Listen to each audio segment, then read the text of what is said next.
السلام عليكم ورحمة الله وبركاته. النهارده عرض نمرة 2 من شركة شمس لخدمات الكمبيوتر. النهارده يا جماعة بنتكلم في أجهزة جيمنج استيراد فرز أول بحالة الزيرو الام اس اي. الام اس اي غني عن التعريف طبعا، أجهزة فرز أول بحالة الزيرو زي ما أنتم شايفين. المواصفات بتاعتها الكور اي 7 الجيل التاسع 750 اتش برامات 32 جيجا، هارد 512 اس اس دي، طبعا كارت الفيجا العملاق الار تي اكس ال 2080. الار تي اكس 2080 بيبقى 8 جيجا وبيعلى مع الرامات زي ما انتم عارفين.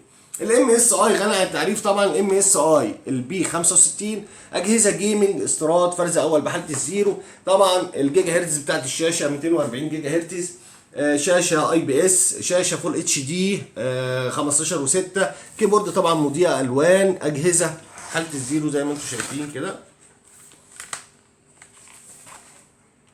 اجهزه غنيه عن التعريف يا جماعه، ومعروفه الام اس اي في الجيمنج بيبقى عامل ازاي. طبعا اجهزه بتاع البرامج بتاع الجيمز، اجهزه عاليه في شغلها يعني. طبعا السعر على الخاص او في اول تعليق ان شاء الله. والسلام عليكم ورحمه الله.